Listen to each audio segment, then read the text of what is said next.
প্রথমত বলি বিচার বিভাগের কথা। বিচার বিভাগ তো স্বাধীন ছিল আগাগোড়াই।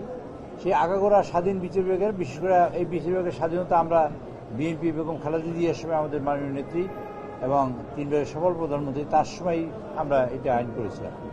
সেই বিচার বিভাগ পরবর্তীতে আরও স্বাধীন হয়েছে। সেই সময় আমরা দেখেছি মিছিল হয়েছে হাইকোর্টের বিচারকদের বিরুদ্ধে, কোথায় কোথায় লাঠি মারতে হয় আমরা জানি, তখনকার স্বরাষ্ট্রমন্ত্রীর নেতৃত্বে। তারপর আমরা সেই বিচার বিভাগকে দেখলাম কি সিনহার মতো একজন মানুষকে তৈরি করতে। সেই সিনহার মতো মানুষ তৈরি হলেও তাকে লাথি মেরেছে, প্রধান বিচারপতি লাথি মেরে বের করেছে। আমরা দেখলাম আমাদের প্রিয় নেত্রী বেগম খালেদা জিয়ার মানুষ সাধারণত হাইকোর্টে যায়, আপার কোর্টে যায় রিলিফ পাওয়ার জন্য। 5 বছর জেল হওয়ার পর তাকে 10 বছর জেল দেওয়া হয়েছে। হাইকোর্ট তাকে জেল দিয়েছে, তার নামে এনায়েতুর রহিম। আমাদের মাননীয় নেতা যিনি লোয়ার কোর্টে মুক্তি পেয়েছেন, সাজা হয় নাই, সেরকম লোককে হাইকোর্টে সেই ফাইল নিয়ে 10 বছর সাজা দেওয়া হয়েছে। বিচার বিভাগ কিন্তু স্বাধীন, খেয়াল রাখতে হবে। বিচার বিভাগ স্বাধীন। আমাদের 64 লক্ষ মানুষের বিরুদ্ধে, নেতাকর্মীদের বিরুদ্ধে মামলা হয়েছে, লক্ষাধিক মানে কোটি খানেক মামলা হয়েছে। আচ্ছা, বিচার বিভাগ স্বাধীন। আচ্ছা, বিচার বিভাগ স্বাধীন, তখন আমরা দেখছি খায়রুল হকের জন্ম হয়েছে। খায়রুল হক বাংলাদেশে গণতন্ত্রের মানে কফিনে ব্রেক মেরেছে, সেই খায়রুল হকের জন্ম হয়েছে। আমরা দেখেছি মানিকের মতো মানুষের জন্ম হয়েছে, আমরা এইসব লোকের জন্ম হতে দেখেছি। এনায়েতুর রহিমের মতো লোকের জন্ম হয়েছে দেখছি। কাজী তারা বলেছে তারা মানে শপথ গ্রহণকারী শপথবদ্ধ রাজনীতিবিদ, এগুলো বিচার বিভাগে আমরা দেখেছি। কাজী বিচার বিভাগ যাতে স্বাধীন থাকে, ওই রকম না হয়, এটা অটোক্রেটিক সরকারের পক্ষে মানে একেবারে উলঙ্গ এবং নোংরা দালালি না করে, তার জন্য বিচার বিভাগকে যৌক্তিক পর্যায়ে নিয়ে এসে যা করা দরকার সেইভাবেই আমরা আইনটা নিয়ে এসেছি, যাতে গণমানুষ এই বিচার বিভাগের সাপোর্ট পায়।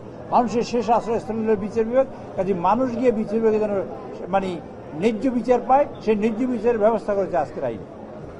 কাজে তারা যা বলছে আমি জানি না কি বলেছে। যদি আচ্ছা, নির্বাহী বিভাগের হাতে আমরা ক্ষমতা দেই নেই। সুপ্রিম কোর্টের এবং হাইকোর্টের যা বিচারক বা বিচার আছে সেইভাবেই বিচার তারা করবেন এবং সবকিছু হয়েছেন। এখন আপনারা দেখছেন, গতকালকের পত্রিকায় দেখেছেন, মানে ইতিমধ্যে এই বিল পাশ হওয়ার আগেই দেখেন হাইকোর্টের সেক্রেটারিয়েট দখল হয়ে গেছে, একটা নির্দিষ্ট গ্রুপের হাতে দখল হয়ে গেছে, জিম্মি হয়ে যাবে।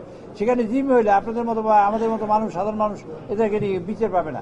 বিচার যাতে নিশ্চিত হয়, সাধারণ মানুষ পায়, তার ব্যবস্থা করার জন্য আমরা এই কাজটা করেছি এবং সেটা আপনারা পরবর্তী দেখবেন। একটা জিনিস আপনাদের বুঝিয়ে বলতে চাই, আমাদের নেতা মাননীয় প্রধানমন্ত্রী তারেক রহমান সাহেব তিনি বলেছেন, আমি বিএনপির প্রধানমন্ত্রী না, আমি বাংলাদেশের গণমানুষের প্রধানমন্ত্রী এবং মানুষের প্রধানমন্ত্রী, সকল মানুষেরই প্রধানমন্ত্রী আমি। যে তা আপনি দেখবেন গত 42 দিনে বাংলাদেশে একটা ক্রস ফায়ার হয়নি, প্রতিহিংসার কারণে কোনো রাজনীতিবিদ হয় না, অসুবিধায় পড়েনি। আমরা তো অনেক কিছু করতে পারি, কিন্তু 42 দিনে তা আপনারা দেখেন যে কালচার আমরা সৃষ্টি করেছি। আমাদের নেতা মাননীয় তারেক রহমান সাহেব যে কালচার সৃষ্টি করেছেন, রমজানের সময় তিনি ইফতারিতে দাওয়াত খেয়েছেন বিরোধী দলের নেতার বাসায়, বিরোধী দলের নেতার বাড়িতে গিয়েছেন নির্বাচিত হওয়ার পরে, আবার ছোটখাটো দল তাদের বাড়িতে গিয়েছেন। কাজে আমরা এই চেষ্টাটা, এই কালচারটা শো করতে চাই, আমাদের মাননীয় প্রধানমন্ত্রী করতে চাচ্ছেন এবং আমরা প্রতিহিংসা রাজনীতি করি না, প্রতিহিংসা বর্জন করেছি। ভয়ের রাজনীতি নাই, হিংসার রাজনীতি নাই এবং বিভাজনের রাজনীতি নাই, আর প্রতিহিংসা তো নাই। এইটা আমরা করতে চাচ্ছি বলেই তো আমরা এই কাজটা করেছি। এবার স্থানীয় সরকারের ব্যাপারে আপনাদের একটা কথা বলি, আপনারা জানবেন গত 2 বছর স্থানীয় সরকার কি ছিল, কিছু পলাতক, কিছু জীবিত, কিছু আছে, কিছু নাই, এরকম একটা 2 বছরে তারা প্রশাসন নিয়োগ করেছে। এখানে প্রশাসক, ওখানে প্রশাসন নিয়োগ করেছে। আমরা এই স্ট্রিমলাইন করার জন্য মূলত আমরা একটা টেম্পোরারি একটা মানে প্রশাসক নিয়োগ করেছি, যাতে সুষ্ঠু এবং ভালোভাবে নির্বাচন করা সম্ভব। আমরা আজকে যে আইন পাশ করেছি, ভালো কথাটা বলাই উচিত, ভালো কথাটা না বললে অসুবিধা। আজকে আইনের মধ্যে আছে যে স্থানীয় সরকার নির্বাচনে কোনো মার্কা থাকবে না, প্রতীক থাকবে না, কোনো দলীয় প্রতীক থাকবে না। এটা একটা যুগান্তকারী সিদ্ধান্ত। এই যুগান্তকারী সিদ্ধান্ত নিয়েছে তারেক রহমান সাহেবের মতো লিডার থাকার কারণে নেওয়া সম্ভব হয়েছে। শেখ হাসিনার মতো লিডার থাকলে নেওয়া সম্ভব হতো না। কাজে তারা নৌকা মার্কায় ভোট দিতে হইতো এবং নৌকা মার্কা যে তার পক্ষে ভোট না দিলে বা না নামলে মানুষের চাকরি থাকতো না অথবা হেনস্থার শিকার হতো। আজকে তা নেই। আজকে আপনি আমার বন্ধু, আপনি আমার পক্ষে থাকতে পারেন, বিপক্ষেও থাকতে পারেন।